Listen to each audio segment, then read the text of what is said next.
sommerfest i dag i Akacieparken, og jeg kender mange af dem, fordi jeg har haft børn på den skole, der ligger lige hernede. Så vil jeg gerne ud og sige hej til mine gamle venner. Jeg har også haft lidt med kvindegruppen her at gøre. Og så fortælle dem, at de skal stemme. Husk at stemme til valget, hvis de kan stemme. Der er mange af dem, der ikke kan. Jeg har ikke dansk. Nej, du har ikke stemmeret. Men det har dine børn? Nej? Børn bestemmer sig selv. Ja, men har de stemmeret? Nej. Nej. Jeg er ikke blandet.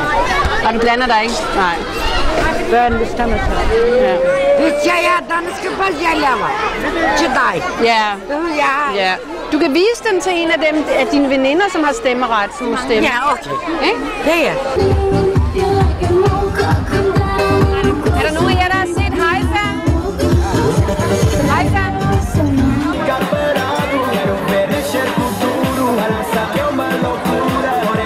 Jeg hilser på nogle af de aktive, nogle af dem, der er med til at starte foreninger, lave lektiehjælp, og nogle af de boligsociale aktive. Snakker jeg med dem og hører, hvordan det går. Og talt med en pige, som sidder i bestyrelsen. De har lige fået en helt ny bestyrelse. Det er spændende for hende, med hendes baggrund også at være med i sådan dansk bestyrelsesarbejde.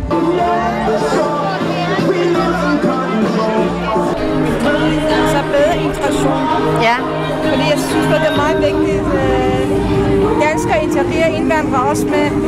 Ja, at det er danskerne, der også integrerer. Ja. Mere med indvandrere, det er ikke kun indvandrere, der skal integrere. Ja. Fordi nu må jeg synes, danskere det er indlukket. Ja. Integration.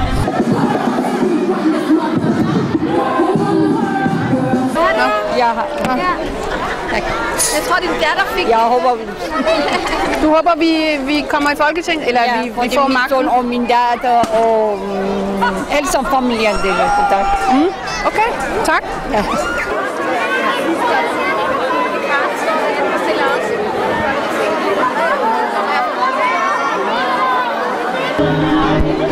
Hej. Hej. Det var så hyggeligt. Ja, det er rigtig hyggeligt. Ja.